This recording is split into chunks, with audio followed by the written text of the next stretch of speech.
Bom dia a todos! Bom dia! Eu não sei o que vocês pensam que é quando alguém começa a tocar a sua campainha e você vê lá um homem ou uma mulher lá na frente te esperando e você demora para atender, ela toca a campainha, ele toca a campainha. Tem dois tipos de pensamento principais. Três, se você pensar nisso. Um deles eu vou deixar no ar, mas um deles com certeza é uma pesquisa. Alguém está fazendo uma pesquisa do IBGE, por exemplo. Não sei se algum de vocês já foi chamado para fazer parte de uma pesquisa, mas é muito importante o trabalho do IBGE. Se chama Instituto Brasileiro de Geografia e Estatística e faz diversas contabilidades do país a respeito de vários aspectos importantes da sociedade.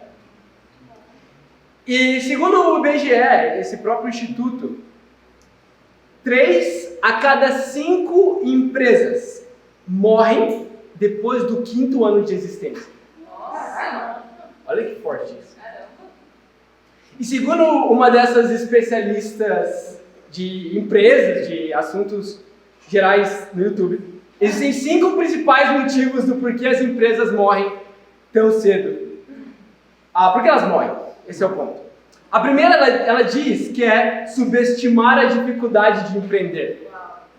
Então, a maioria de nós que trabalhamos para alguém, provavelmente pensamos que é mais fácil ser o chefe do que ser o funcionário, não é? E muitas pessoas fazem o quê? Elas deixam de ser funcionárias, pegam o dinheiro, investem em algum lugar, começam um negócio pensando que lá vai ser mais fácil.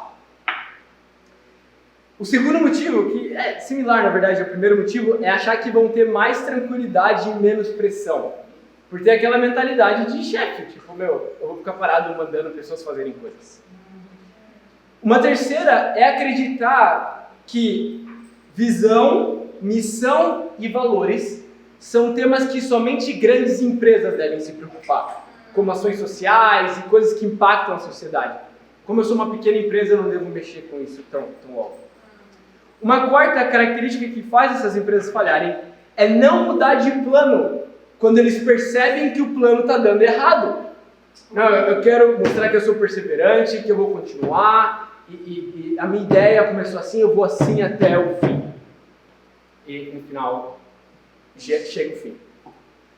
E a última, e essa é muito interessante, é acreditar que franquia é a solução para tudo. Então, qual a maneira mais fácil de empreender? É pegar o meu dinheiro e, em vez de montar o meu próprio negócio e ter que pensar em tudo, eu vou pagar um bloquinho de dinheiro para uma determinada empresa, uma determinada pessoa, eu vou pegar tudo pronto. Só vou aplicar o que já deu certo em outro lugar na minha vida, no meu negócio. E no final, muitas desses comportamentos promovem uma empresa que no final das contas quebra.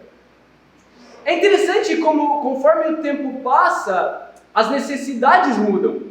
O 5º ano é um ano muito marcante, porque a empresa vai bem no primeiro, segundo, terceiro, e depois começa a ter problemas. E em grande parte das vezes, fruto do próprio sucesso. Pensa bem, uma empresa que chegou ao 5º ano, para ter permanecido 5 anos, ela provavelmente deu certo durante um tempo. Então o problema foi a dificuldade de lidar com o próprio sucesso e de entender quais seriam as novas táticas para serem aplicadas com o cenário atual. Então, a verdade é que assim como na empresa acontece, com o tempo as prioridades mudam, as necessidades mudam, assim acontece conosco na igreja também. Com o tempo nós mudamos como nós agimos, não como nós vivemos, o cerne de como nós vivemos, mas determinadas coisas. Mas ainda assim tem coisas que nunca mudam. E é sobre isso que nós vamos falar hoje. Coisas que nunca mudam. O título da nossa aula é Prioridades da Igreja. Amém? Amém. Prioridades da Igreja. Porque a gente não quer que a igreja vá bem só... E a igreja, lembra, somos nós. Então, não é sobre um negócio bem, é sobre nós irmos bem, amém? Sobre nós irmos bem, isso que significa a igreja ir bem. Vamos em Atos 6. Nós vamos estudar o capítulo 6 de Atos hoje. Vamos lá.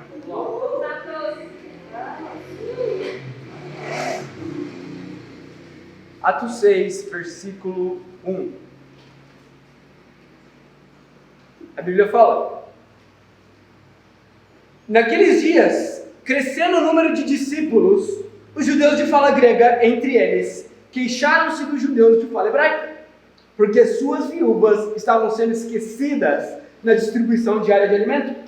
Por isso, os 12 reuniram todos os discípulos e disseram: não é certo negligenciarmos o ministério da palavra de Deus, a fim de servir às mesas. Irmãos, escolham entre vocês 7 homens de bom testemunho, cheios do Espírito e de sabedoria. Passaremos a eles essa tarefa e nos dedicaremos à oração e ao ministério da palavra. Tal proposta agradou a todos. Então, escolheram Estevão, homem cheio de fé e do Espírito Santo, além de Felipe, Prócoro, Nicanor, Timon, Parmenas e Nicolau, um convertido ao judaísmo proveniente de Antioquia. Apresentaram esses homens aos apóstolos, os quais oraram e lhes impuseram as mãos.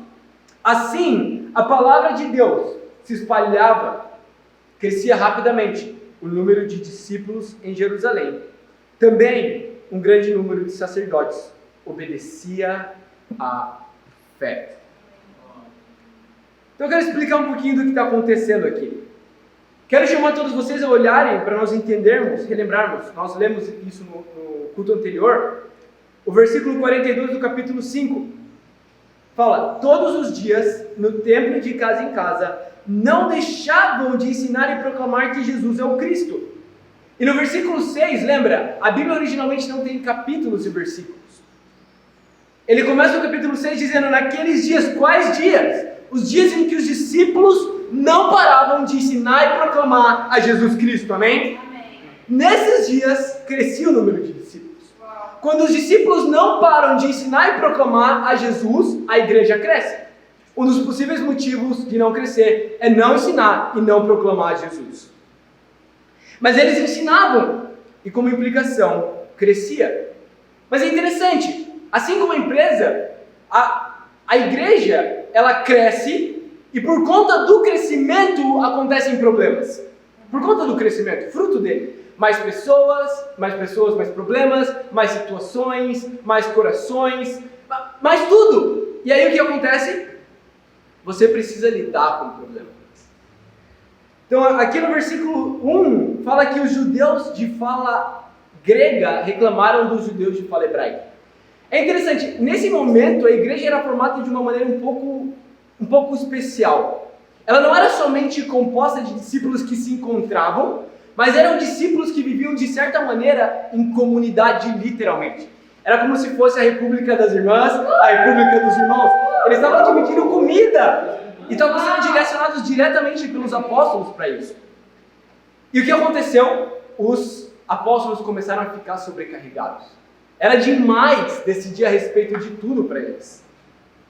Por isso a Bíblia fala no versículo 2, que eles reuniram todos os discípulos, e aqui não é todos os discípulos, essa versão traz uma complicação de tradução, o termo grego é pletos, não significa todos os discípulos existentes na face da terra, mas sim uma sala cheia de discípulos, então uma localização que foi preenchida de discípulos.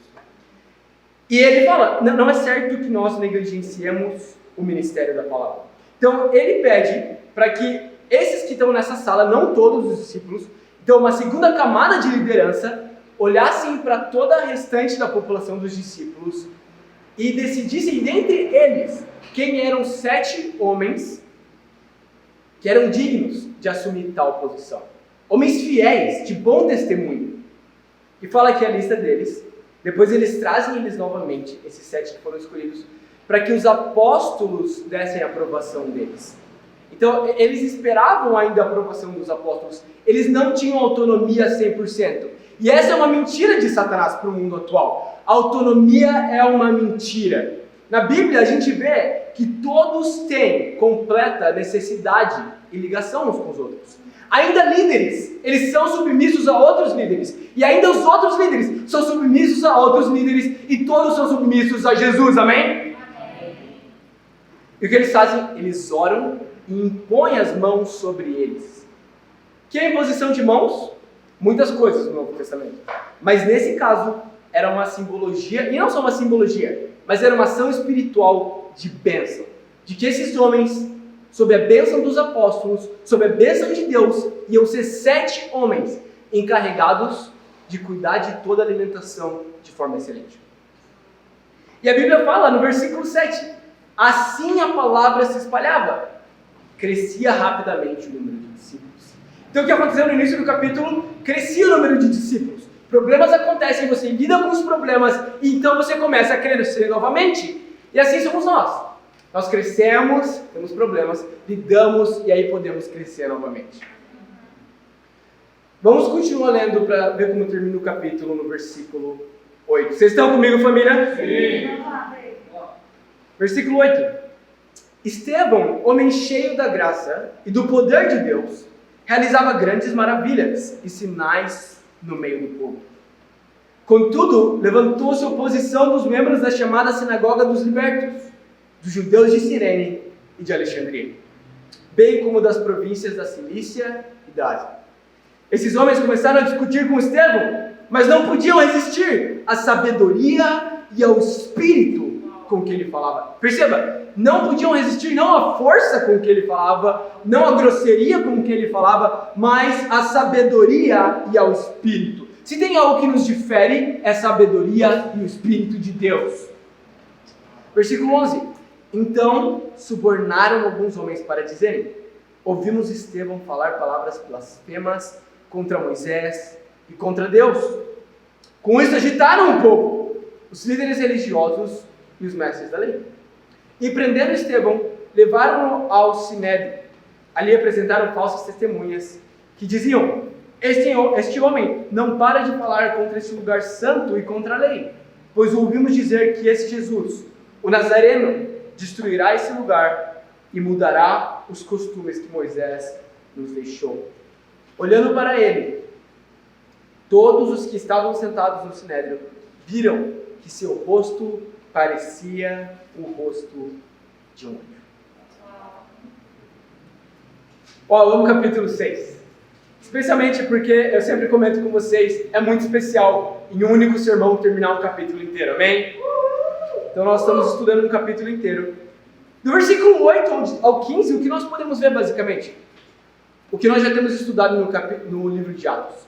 Quando você escolhe viver de maneira justa, vai haver perseguição. Então é sempre importante aplicarmos na nossa vida esse tipo de parâmetro. Quão perseguido eu tenho sido? Nós não buscamos perseguição, mas sabemos que a perseguição é fruto de uma vida dedicada. Portanto, se eu não sou perseguido, o que acontece? Por que não está acontecendo? Aqui no capítulo 2, nós vamos ver 2 prioridades da igreja. A primeira delas está lá no versículo 2. Ele fala: não é certo negligenciarmos o ministério da palavra, a fim de servir as mesas. Qual é o nosso primeiro ponto? A primeira prioridade: cuidado espiritual. Cuidado espiritual é a primeira prioridade da igreja. Perceba, ele fala no versículo 2, o ministério da palavra. O que é o ministério da palavra? Ensinar o evangelho, ajudar pessoas espiritualmente, para que elas se tornem discípulas, permaneçam discípulas, morram discípulas, e assim o maior número possível esteja com Deus nos céus. Esse é o ministério da palavra, a fim de servir a mesa. O que era a mesa? Alimentação da comunidade. Podemos dizer quase como se fosse um serviço social. Que implica? O cuidado social era importante, mas o cuidado espiritual era mais importante que o cuidado social. Então é muito especial o fato de que nós temos, por exemplo, o Mercy na igreja. Nós estamos trabalhando duro por várias e várias campanhas do Mercy. Queria inclusive pedir uma salva de palmas à Fabi, que organiza a E nós damos todo o nosso coração para o Mercy. Todo o nosso coração no cuidado social. Mas a Bíblia fala que o cuidado espiritual é mais importante que o cuidado social. E isso é muito importante. Nós precisamos, como discípulos ou futuros discípulos, entender que antes de qualquer coisa, nós somos seres espirituais. E a Bíblia, ela traz uma mensagem de transformação o quê? Não financeira, não social, mas sim espiritual, amém?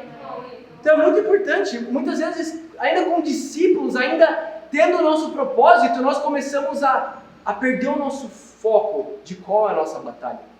Acreditando que alguma outra batalha pode mudar tanto o mundo quanto a batalha espiritual. Essa é uma mentira. Os líderes, os apóstolos, eles perceberam que não fazia sentido o que eles estavam fazendo. Que sim, era importante se preocupar com as questões sociais, mas era mais importante se preocupar com a questão espiritual. Portanto, ele delega pessoas, e essas pessoas a partir daí estavam cuidando. Então eu quero te perguntar, que tem sido o principal cuidado que você tem tido na sua vida? Eu tenho feito dieta atualmente, e é muito, para mim especialmente, é muito delicado achar qual é a linha para a dieta não se tornar o meu principal cuidado, o físico não se tornar o meu principal cuidado. Porque não pode ser que é o meu corpo, que é o nosso corpo, que vai virar simplesmente pó no túmulo ou então no incinerador, para aqueles que vão incinerar o corpo, né? Mas o ponto é entender o cuidado espiritual. Cuidado espiritual. Nós temos muitas áreas em que cuidar. Então temos que cuidar da saúde, da dieta, temos que cuidar da sociedade, temos que cuidar da política, temos que cuidar de vários aspectos. Do nosso aspecto médico, temos futuros médicos aqui. Um futuro muito próximo médico, amém? E nós temos que cuidar de cada uma dessas áreas. Mas a pergunta aqui não é se nós não devemos cuidar, a pergunta é qual é a prioridade. E o cuidado é espiritual. Vamos a Filipenses capítulo 3. Vamos lá, irmãos.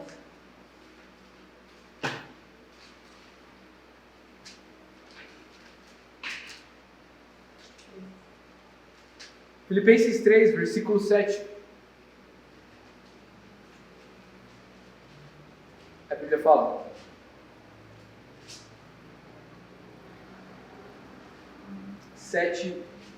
o seguinte: mas o que para mim era lucro, passei a considerar como perda, por causa de Cristo. Mais do que isso, considero tudo como perda, comparado à suprema grandeza do conhecimento de Cristo Jesus. Por quem perdi todas as coisas. Eu as considero como esterco para poder ganhar a Cristo e ser encontrado nele, não tendo a minha própria justiça que procede da lei, mas a que vem mediante a fé em Cristo, a justiça que procede de Deus e se baseia na fé.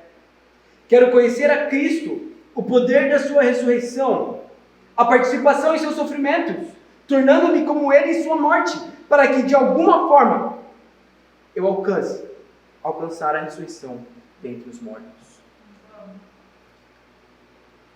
Que Paulo fala aqui, uau! Ele fala que nada pode ser comparado a conhecer a Cristo. Sabe, eu penso no coração de cada uma das crianças que vão receber as nossas doações do Mercy dessa última campanha. Você pode imaginar o sorriso delas? Com necessidades, elas vão receber com muito amor e carinho kits personalizados, olha isso. Isso é incrível, elas vão ficar muito felizes. É muito especial quando você consegue um novo emprego. Você já imaginou quando você estava desempregado e o novo emprego chega à sua porta? Uau, que alívio! Ou então, quando você entra na universidade. Eu lembro que quando eu entrei na universidade, eu fui na faculdade e eu deixei me pintarem inteiro, jogaram tinta em mim. E se eu paro para pensar hoje em dia, eu penso, não sei porque eu fiz isso, mas era muita felicidade. Só não estava fazendo coisas com sentido. Ou então quando você se forma na faculdade, é muita felicidade, não é? Imagina quando um parente ou um amigo sai da UTI. Imagina quando um câncer é curado, ele volta. Imagina as melhores coisas da vida.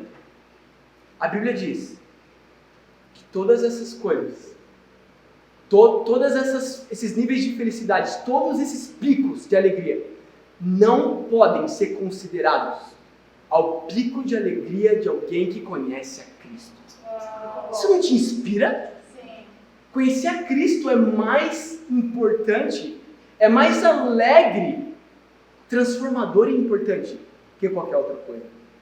E perceba, eu não estou diminuindo o valor dessas coisas. Eu estou tentando dizer que ainda que essas coisas sejam tão incríveis, nós somos seres espirituais. Portanto, com que nossa alma se preenche?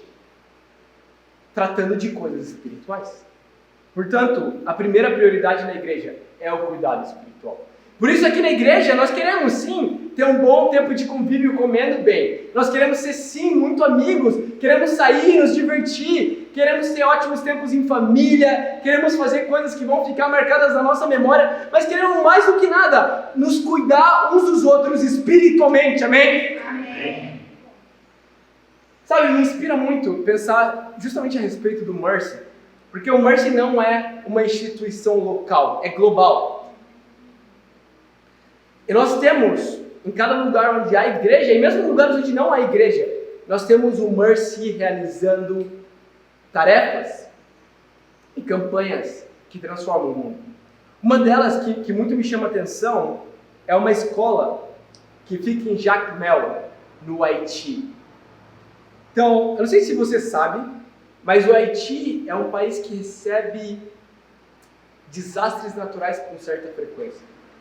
Então, recentemente um terremoto, implicando muita dificuldade humana no país. Em Jacmel, nós temos não só a igreja, mas também o Mercy. E olha isso, não só o Mercy, nós temos uma escola do Mercy. Uma escola totalmente organizada e administrada pelo Mercy. E recentemente agora, nós fizemos algumas modificações na escola lá do Mercy, aos líderes do Mercy lá. E eles criaram mais 2 salas de aula para que a escola possa ir até o 6º ano. Além disso, eles também fizeram, aplanaram, deixaram plana a rua em frente à escola, toda bonita. Eles fizeram agora uma pintura no mural em frente à escola, toda linda, para poder animar os alunos. E também, muitos dos uniformes dos alunos estavam com problemas, então todos eles foram costurados recentemente. Os alunos agora lá são mais de 60. Sabe, é muito especial ver o que o Mercy está fazendo lá. É muito especial ver o que os discípulos estão se esforçando para fazer lá. Em cada lugar do mundo. Nós temos um orfanato em Phnom Penh, na Camboja, logo ao lado do Vietnã. E muitos mais trabalhos sociais ao redor do mundo. Mas imagina que tudo dá certo para cada uma dessas crianças. Imagina que tudo dá certo para cada uma dessas pessoas que estão sendo impactadas pelos nossos projetos sociais. Eles se tornam os melhores profissionais, casam, vivem uma vida de sucesso, ou não casam, porque não necessariamente casar significa sucesso, amém?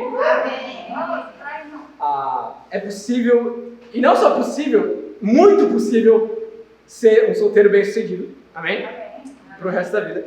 E imagina se tudo dá certo, tudo isso, mas ao final eles morrem sem conhecer a Cristo. De nada serve. Portanto, o mais importante é saber que não somente a escola do Mercy está presente, mas também o verdadeiro cristianismo está sendo pregado no Haiti. Amém? Amém. Então, família, nosso primeiro ponto de prioridade, cuidado espiritual. Segundo ponto de prioridade na igreja é a estrutura espiritual. Estrutura espiritual. Voltem comigo, por favor, em Atos, capítulo 6. Atos 6. Estrutura espiritual.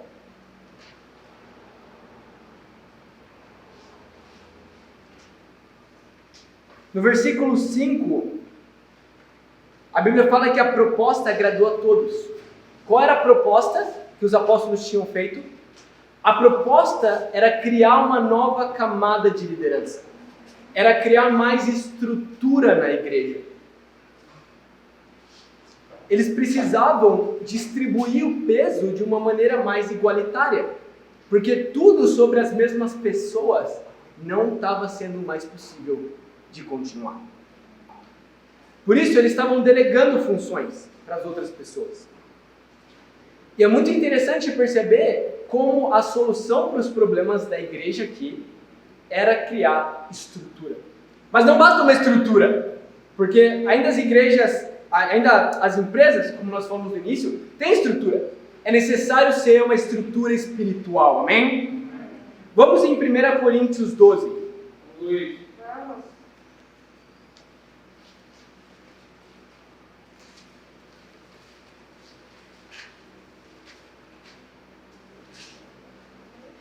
1 Coríntios 12, versículo 12.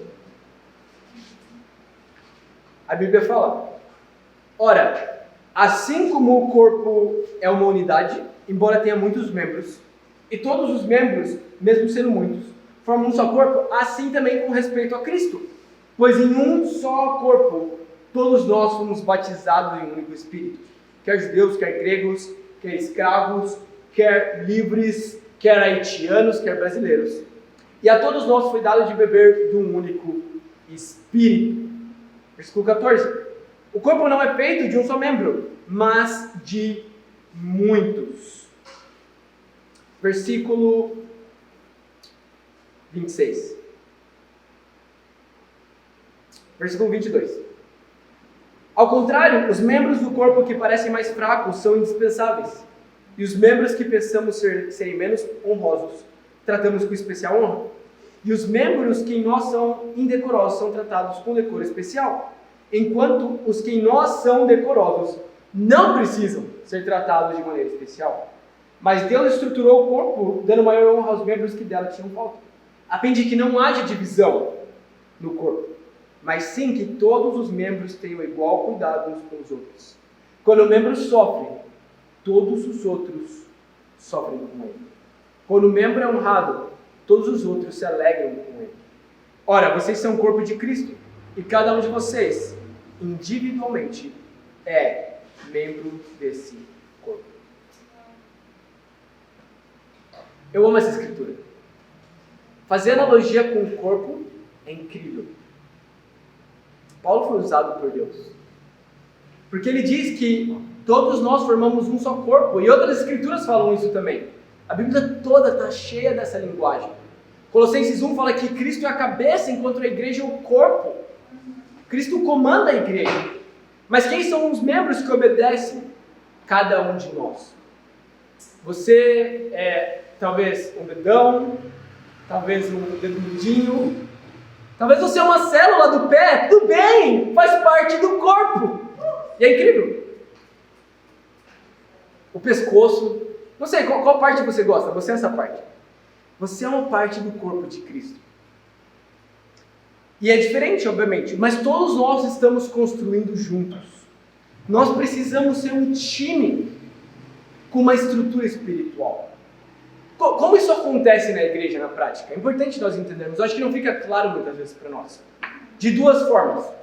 Por meio de uma estrutura formal e por meio de uma estrutura informal. Vou explicar em 2 exemplos. Estrutura formal. Nós temos as nossas deliciosas comidas de domingo, que são de forma excelente organizadas pela Fabi. Então, a Fabi, junto das pessoas que a Fabi delega para trazerem as comidas no domingo, formam a estrutura formal das nossas comidas de domingo, amém? Mas, para além disso, existe uma estrutura informal. O que é a estrutura informal? é quem vai lá, na hora que a gente tem o nosso intervalo, e abre o pote onde o bolo tá. E começa a colocar no guardanapo e levar para as pessoas. Nossa, o fulano tá tendo convívio, ele tá amando convívio, mas acho que ele precisa comer também. Vou lá levar para ele. Talvez ele ou ela queira um café, vou levar para ele. Ou talvez ele está comendo, mas não está conversando, vou conversar com ele. O ministério informal da comida e do intervalo. É um ministério informal, é uma estrutura informal. Ninguém pediu, ninguém organizou, ninguém falou, mas precisa existir. E nós precisamos assumir essa posição. É muito importante entender isso. Segundo ponto, segunda forma de estrutura é pensar nos testemunhos que nós estamos tendo na igreja agora. Então é muito especial porque ontem às 9 da noite a Débora e seu testemunho foram ao ar, amém?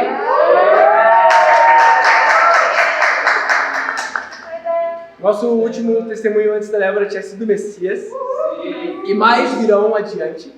Qual a estrutura formal dos testemunhos? Precisa uma pessoa para testemunhar, amém? E até o momento eu não descobri uma forma de fazer a gravação sem uma outra pessoa para gravar. Então precisa de uma pessoa para gravar também. Essa é a estrutura, geralmente eu, a Malu, nós gravamos. E essa é a estrutura formal, basicamente. Muito simples, não é? É isso. Mas qual a estrutura informal por trás dos testemunhos? Todos nós assistimos. Todos nós estamos trabalhando para que os testemunhos cheguem em alguém e impacte o coração dessa pessoa. Todos nós assistimos, todos nós comentarmos, todos nós compartilharmos, todos nós enviarmos para um familiar, para alguém, todos nós tomarmos posse disso. Porque o testemunho não é da Débora, o testemunho é de cada discípulo aqui em Campinas, amém? Amém. Então eu quero te inspirar a entender que na igreja nós temos uma estrutura e ela é tão espiritual que ela se revela por meio de uma estrutura formal que muitas vezes é criada pelos líderes, que é feita, que é organizada, mas muita coisa funciona através da estrutura informal. O que é a estrutura informal? É a estrutura que Deus te deu. Deus te deu uma estrutura, Deus te deu uma função, Deus te deu uma responsabilidade. Se alguém não está fazendo, você pode ser a pessoa a fazer. E pode ser a pessoa a fazer sem antes ninguém falar nada com você. Porque quando você viu uma necessidade, o próprio Deus já falou com você, é sua função, agarra ela e trabalha em cima dessa estrutura, amém? Então é muito especial ver que o crescimento vinha por meio da estrutura. Então nós temos uma estrutura. E essa estrutura de trabalhar juntos. Sem dúvida, a estrutura formal é importante. E essa que eles estavam formando aqui na igreja em Atos 6. Mas eu quero chamar especial atenção para nós em relação à estrutura informal. A estrutura invisível. Aquilo que nenhum homem ou mulher pediu. Mas se precisa ser feito, sem dúvida Deus pediu. Em conclusão, família, quero dar um ânimo e um desafio a cada um de nós, agora no final. A respeito do primeiro ponto, nós vimos que a prioridade é o nosso cuidado espiritual. O meu desafio é: pensa como um ser espiritual. Pensa como um ser espiritual antes de um ser físico, social, político. Pensa como um ser espiritual. Porque, sem dúvida, todas essas coisas precisam ser lidadas, mas elas só vão ser bem lidadas quando antes você estiver focado na sua vida espiritual. Então, hoje nós estudamos as prioridades da igreja, para que a gente não somente comece bem e depois do 5º ano fique mal, mas, ao contrário dessas empresas, ao contrário da estatística do IBGE, a gente, como igreja, continue a crescer e no último ano, o ano em que Jesus voltar ou tudo terminar, nós ainda estejamos aqui e estejamos também nos céus com Deus, amém? Amo vocês e para Deus seja toda a glória.